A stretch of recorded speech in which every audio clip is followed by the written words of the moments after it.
Hello dear learners, welcome to Quickwit. जैसा कि हम देख चुके हैं कि रिलेशंस क्या होते हैं। रिलेशंस के बाद में हमने उनकी प्रॉपर्टीज़ की बात की कि जो रेफ्लेक्सिव रिलेशन क्या होता है, सिमेट्रिक रिलेशन क्या होता है और ट्रांजिटिव रिलेशन क्या होता है। तो मैंने वो आपको सब कुछ बता दिया था। अब हम बात करेंगे आपकी बुक के कुछ एग्जांपल्स या क्वेश्चंस की, जिनमें हम चेक करेंगे कि वो रेफ्लेक्सिव, सिमेट्रिक और जो ट्रांजिटिव की कंडीशंस है उनको सेटिस्फाई करते हैं या नहीं। अब यहाँ मैंने दो क्वेश्चंस लिख रखे हैं जिनके हम प्रॉपर्टीज चेक करेंगे कि वो रिफ्लेक्सिव है या सिमेट्रिक है या फिर ट्रांजिटिव है। तो इसको चेक करने के लिए हम स्टार्ट करते हैं। तो देखिए, यहाँ फर्स्ट जो रिलेशन दे रखा है उसके लिए सेट डिफाइन कर रखा है कि इसमें जो भी एलिमेंट होंगे ना वो 1, 2, 3 से लेके 14 तक के होंगे। यानी जो भी हम इसमें नंबर्स लेंगे ना x और y, तो वो क्या क्या ले सकते हैं 1, 2, 3, 4, 5, 6, 7, 8, 9, 10, 11, 12, 13 और 14। ठीक है। अब इसमें जो रिलेशन है वो इस तरीके से डिफाइन किया है कि x और y अगर हम लेंगे तो उसमें कंडीशन दे दी है कि y 3x माइनस वाई क्या होना चाहिए, 0 के बराबर होना चाहिए। तो अब इस कंडीशंस को हम कैसे देखेंगे कि आपको सभी को पता है कि 3x minus Y equal to 0, तो इसको मैं क्या लिख सकता हूँ कि y इक्वल टू 3x। ठीक है। तो इसमें एक कंडीशन हो गई कि हमें y कैसा लेना पड़ेगा कि वो क्या हो, 3 गुना जो x हो उसका 3 गुना हो। ठीक है। तो अब हमारे पास हम x लेना चालू करते हैं। ठीक है। अब हमने x लिया, मान लीजिए 1 से स्टार्ट करेंगे। अब 1x लेने पर हमारे को जो y है वो कितना मिलेगा, उसका 3 गुना यानी कि 3। फिर हम लेते हैं y बराबर 2। अब y बराबर 2 आप लेंगे तो ये क्या हो जाएगा, 2 इंटू 3 इक्वल टू 6, तो ये 2 6 आ जाएगा। ये भी एलिमेंट आ गया इसमें। थर्ड एलिमेंट क्या होगा, x इक्वल टू 3, तो x इक्वल टू 3 यहाँ आप पुट करेंगे तो 3 इंटू 3 इक्वल टू 9, तो तीसरा एलिमेंट क्या आ गया, 3 एंड 9। फोर्थ में हम लेंगे x इक्वल टू 4, तो x इक्वल टू 4 आप यहाँ पुट करेंगे तो क्या आ जाएगा, 3 इंटू 4 इक्वल टू 12, तो यहाँ तक 12 आ गया। अब अगर मैं 5 लेता हूँ, ठीक है, अगर मैंने मान लीजिए x बराबर 5 लिया तो y क्या किसके इक्वल आएगा, 3 इंटू 5, जो कितना आ गया 15। अब आप देख रहे हैं कि अगर मैं यहाँ 5 लूँगा तो 15 आ रहा है, लेकिन 15 तो हमारे सेट में ही नहीं है। सेट में तो 14 तक के एलिमेंट है, तो ये तो हमारे सेट के बाहर चला जाएगा। तो इसलिए हम x बराबर 5 वाला एलिमेंट नहीं लेंगे। तो हमारे पास इस सेट रिलेशन R में कौन कौन से एलिमेंट आए, ये सभी एलिमेंट आए, 1, 3, 2, 6, 3, 6 और 4, 12। अब हम चेक करते हैं कि ये रेफ्लेक्सिव है क्या। रेफ्लेक्सिव के लिए क्या होता है, अगर 1 को 1 से रिलेट होना चाहिए था, लेकिन क्या यहाँ 1 से रिलेट है, यहाँ 1 केवल 3 से रिलेट है। तो इसका मतलब ये क्या है, नॉट रेफ्लेक्सिव। ठीक है। क्यों नहीं है नॉट रेफ्लेक्सिव, क्योंकि अगर ये रेफ्लेक्सिव होता तो ये 1 से रिलेट होता, लेकिन 1 क्या 1 से रिलेट है, यहाँ 1 किससे रिलेट है, 3 से, और 1 से रिलेट तो आप देख ही नहीं सकते, तो इसका मतलब रेफ्लेक्सिव तो नहीं है। अब बात करते हैं सिमेट्रिक की। तो सिमेट्रिक में आप देख रहे हैं कि 1 यहाँ पे 3 से रिलेट है, आपका 1 3 से रिलेट है, लेकिन क्या 3 1 से रिलेट है, ये आपके एलिमेंट मिला है क्या 3 1 इस टाइप का, कोई सा नहीं मिला, तो इसका मतलब यह सिमेट्रिक भी नहीं है। तो हम यहाँ मेंशन कर देते हैं कि इट इज नॉट सिमेट्रिक। ठीक है। अब थर्ड हम चेक करेंगे ट्रांजिटिव। अब ट्रांजिटिव के लिए तो आपको 2 एलिमेंट चाहिए जो आपस में कनेक्टेड हो।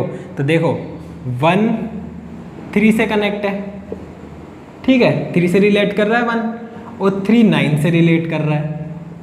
तो इसका इम्प्लाइज क्या होना चाहिए कि 1 भी 12 से रिलेट होना चाहिए, 1 भी 9 से रिलेट होना चाहिए, क्योंकि हम ट्रांजिटिव में यही तो पढ़ते हैं कि A भी रिलेट हो, और अगर B और C रिलेट हो तो ये इम्प्लाई करता है क्या, A C से रिलेट होना चाहिए। तो यहाँ पे आप देख सकते हैं कि 1 3 से रिलेट है, 3 9 से रिलेट है, लेकिन 1 9 से रिलेट वाला एलिमेंट हमारे पास इनमें, क्योंकि हमारे पास तो 4 ही एलिमेंट हैं, इनमें 1 9 तो है ही नहीं, तो इसका मतलब हम इसको यहाँ पे क्या मेंशन कर देंगे कि ये ट्रांजिटिव भी नहीं है। ठीक है, समझ गए आप। अब हम बात करते हैं सेकंड क्वेश्चन की। सेकंड क्वेश्चन में क्या है, जो रिलेशन आर है वो डिफाइंड किस पे, एन पे। एन का मतलब आप समझ रहे हैं, एन का मतलब है नेचुरल नंबर। ठीक है, और नेचुरल नंबर कहाँ से स्टार्ट होता है, 1 से। 1 2 3 4 5 जो भी नेचर में नंबर होता है वो नेचुरल नंबर के रूप में होता है। तो अब यहाँ पे हम रिलेशन को डिफाइन करते हैं। तो देखो यहाँ पे जो रिलेशन है वो इस तरीके से डिफाइन है कि जो आपका y होगा वो x + y 5 होगा, और यहाँ पर जो x होगा वो हमेशा 4 से छोटा होगा। तो इसमें x क्या है, नेचुरल नंबर का एलिमेंट है। तो नेचुरल नंबर क्या होते हैं, 1 2 3 4 डैश डैश डैश। ठीक है, लेकिन यहाँ कंडीशन हमारे पास क्या है, x 4 से छोटा होना चाहिए। तो हमारे पास 3 ही तो नंबर बचे, क्योंकि 4 बाकी सब तो 4 और 4 से बड़े हो गए। तो हमको 4 भी कंक्लूड नहीं करना है, क्योंकि ये क्या है, x यहाँ पे 4 से छोटा है। तो अगर छोटा है तो हमारे पास x की कितनी कंडीशन आई, 3 कंडीशन आई कि x या तो 1 हो सकता है, या फिर 2 हो सकता है, या फिर 3 हो सकता है। तो अब हम इनको पुट करते हैं। तो अगर हम x = 1 लेंगे तो x = 1 यहाँ आप लोगे तो y क्या आएगा, 1 + 5 = 6। ठीक है, तो एक एलिमेंट हो गया 1 6। दूसरा अगर हम x को 2 लेंगे तो y क्या आएगा, 2 + 5 = 7। अगर हम x को 3 लेंगे तो y क्या आएगा, 3 + 5 = 8। तो ये सब कुछ, ये 3 एलिमेंट ही आएंगे, क्योंकि x की वैल्यूज़ हम इनसे ज़्यादा तो ले ही नहीं सकते, 4 से छोटी लेनी है। तो 1 2 3 वैल्यूज़ ही आएगी। तो ये तीनों आ गए। अब क्या 1 1 से रिलेट है, तो आपको पता है यहाँ पे केवल आपको 3 एलिमेंट लिख रहे हैं, इसमें 1 1 कहीं दिख रहा है क्या, नहीं दिख रहा, यानी वो खुद से रिलेट नहीं है। तो अपन यहाँ मेंशन कर देंगे कि नॉट रिफ्लेक्सिव। ठीक है, अगर हम बात करें सिमेट्रिक की तो 1 6 से रिलेट है क्या, 6 1 से रिलेट है आपको यहाँ पे 6 1 दिख रहा है, कहीं नहीं दिख रहा, इसका मतलब ये सिमेट्रिक भी नहीं है। ठीक है, अब हम बात करें ट्रांजिटिव की, तो ट्रांजिटिव वाली तो यहाँ कंडीशन ही नहीं हो रही, क्योंकि 1 6 और ऐसा कुछ हमारे को मिल ही नहीं रहा। तो ये ट्रांजिटिव भी नहीं है, यानी कि नॉट ट्रांजिटिव। देखिए थर्ड एग्जाम्पल, जो थर्ड आपका क्वेश्चन है उसमें क्या कह रहा है, एक रिलेशन R इस तरीके से डिफाइंड है किस सेट पे, जहाँ सेट A है, हमें एलिमेंट्स कहाँ से लेने हैं, मतलब जो सेट है ना जिस पे रिलेशन डिफाइन कर रहे हैं वह 1 2 3 4 5 6, यानी कि हमको एलिमेंट क्या में से लेने हैं, 1 2 3 4 5 6 में से। और रिलेशन R इस तरीके से डिफाइन किया है कि x और अगर y लेंगे तो जो भी y होगा वो डिविजिबल होना चाहिए x से। ठीक है, तो अगर मैं आपके x1 लूँ तो आपको पता है जो भी y हो उन सब के अंदर 1 का डिवाइड तो जाता ही जाता है। तो इसीलिए जो 1 है 1 से भी रिलेट हो जाएगा, 1 2 से भी हो जाएगा, 1 3 से भी हो जाएगा, 1 4 से भी हो जाएगा, 1 5 से भी हो जाएगा, 1 6 से भी हो जाएगा, क्योंकि जो भी हम y लेंगे उसमें 1 का डिवाइड तो जाएगा ही जाएगा। तो इसीलिए 1 सभी से रिलेट हो जाएगा। ठीक है, अब बात करते हैं 2 की। तो 2 अगर हम x को 2 लेंगे तो जो y होना चाहिए वो 2 का डिविजिबल या उसमें 2 का डिवाइड जाना चाहिए। तो 2 का डिवाइड किस में जाएगा, 2 में, 4 में और 6 में। तो एलिमेंट्स क्या हो गए, 2 2 2 4 और 2 6। 2 3 क्यों नहीं होगा, क्योंकि 3 के अंदर 2 का डिवाइड जाता ही नहीं है। तो ये 3 एलिमेंट 2 वाले आ जाएंगे। फिर आएंगे हम 3 पे। तो अगर हम 3 लेंगे तो 3 का डिवाइड किस किस में जाता है, एक 3 में, एक 6 में, ना 2 में जाता, ना 5 में जाता, ना और किसी में जाता। तो 3y क्या होगा, जो जिसमें 3 का डिवाइड जाए। तो y जब हम x3 लिए तो एक तो 3 मिला, एक 6 मिला, तो एक ये एलिमेंट मिला, एक एलिमेंट मिला, बाकी मिलेंगे नहीं। 4 का बारी करते हैं, तो 4 की बारी में तो आप देख सकते हैं 4 का डिवाइड केवल और केवल 4 के अलावा किसी में जाएगा क्या, नहीं जाएगा, इनमें से तो किसी में नहीं जाएगा, इसीलिए केवल 4 4। 5 के लिए भी देख सकते हो आप, किसी में ही नहीं जाएगा, तो केवल 5 5 और केवल 6 6। अब हमको क्या चेक करना है, रेफ्लेक्सिव प्रॉपर्टी। तो रेफ्लेक्सिव प्रॉपर्टी में क्या होता है, वो खुद से रिलेट होना चाहिए। तो आप यहाँ देख सकते हो 1 1 2 2 3 3 4 4 और 6 6, यानी कि ये सभी एलिमेंट्स खुद से तो रिलेट है ही है। तो इसीलिए ये रिलेशन क्या हो जाएगा, रेफ्लेक्सिव। क्योंकि रेफ्लेक्सिव का मतलब ही क्या होता है कि ये ए दोनों आर से बिलोंग करने चाहिए। अब हमारे रिलेशन आर में ये सब एलिमेंट आ रहे हैं, तो आप देख सकते हो 1 1 से रिलेट, खुद से रिलेट है, 2 भी खुद से रिलेट है, 3 भी खुद से रिलेट है, 4 भी खुद से रिलेट है और 6 भी खुद से रिलेट है। तो इसीलिए ये रेफ्लेक्सिव तो हो ही जाएगा। अब हम बात करते हैं किसकी, सिमेट्रिसिटी की। तो सिमेट्रिक के लिए आप देखोगे कि 1 2 यहाँ पे एलिमेंट है, आर का एलिमेंट है 1 2, ठीक है। क्या 2 1 आर का एलिमेंट है क्या, नहीं है। 2 के तो 3 ही एलिमेंट हमको मिले, 2 2 2 4 और 2 6, तो 2 1 तो हमको आर का एलिमेंट मिला ही नहीं। तो इसका मतलब, और सिमेट्रिक होता ही क्या है कि अगर ए बी आर से बिलोंग कर रहा है तो ये इम्प्लाई करेगा क्या कि बी ए भी आर में होना चाहिए। लेकिन यहाँ 1 2 तो आर के अंदर है, लेकिन क्या 2 1 आर के अंदर है, आप देख सकते हो 2 1 नाम का तो एलिमेंट ही नहीं है। इसका मतलब ये सिमेट्रिक नहीं है, नॉट सिमेट्रिक, ठीक है। अब हम चेक करते हैं थर्ड प्रॉपर्टी, ट्रांजिटिव। तो ट्रांजिटिव के लिए भी आप देख सकते हैं, जैसे मैंने लिया 1 1 2 से रिलेट देख लिया, और आप यहाँ से ले लीजिए 2 4 ले लीजिए, ठीक है। तो ये दोनों भी आर से बिलोंग कर रहे हैं। और ट्रांजिटिव होता ही क्या है कि ए बी और बी सी अगर आर में हो तो ये इम्प्लाई करता है कि ए सी भी आर में होना चाहिए।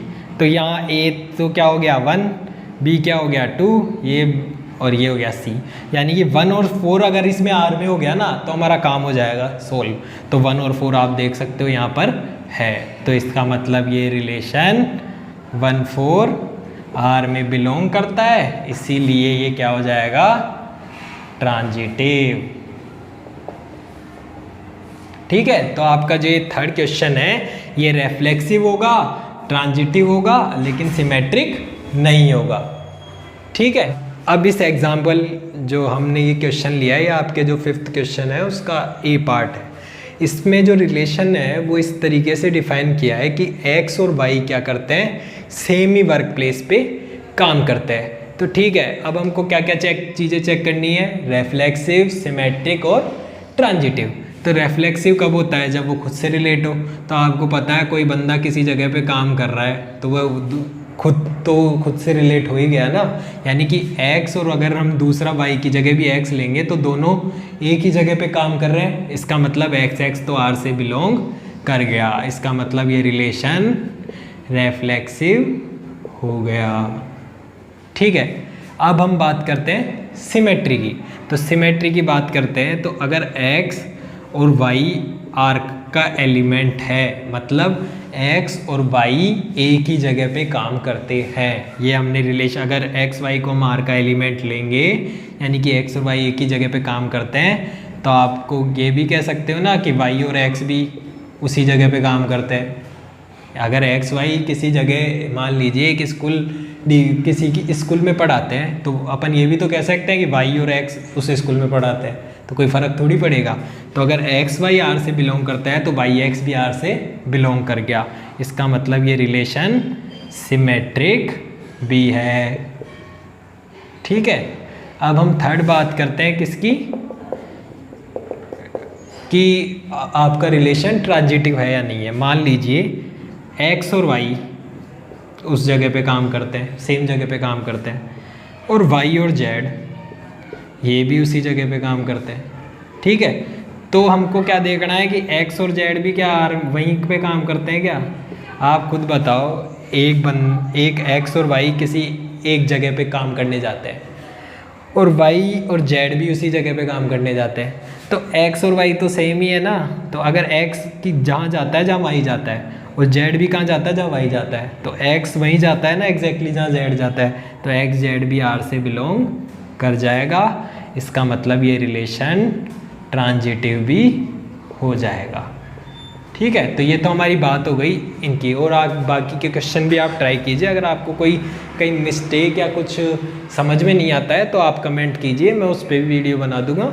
अब हम बात करते हैं कि इक्विवेलेंस रिलेशन क्या होता है। इक्विवेलेंस रिलेशन क्या होता है कि जो भी रिलेशन रिफ्लेक्सिव, सिमेट्रिक और ट्रांजिटिव होता है ना, वो रिलेशन क्या होता है, इक्विवेलेंस रिलेशन होता है। यानी कि आप यहाँ डेफिनेशन समझ लीजिए एक मोटे तौर पे। इक्विवेलेंस रिलेशन, ए रिलेशन मतलब ऐसा रिलेशन जिसके पास तीनों प्रॉपर्टी हो। फर्स्ट रिफ्लेक्सिव, सेकंड सिमेट्रिक और तीसरा ट्रांजिटिव।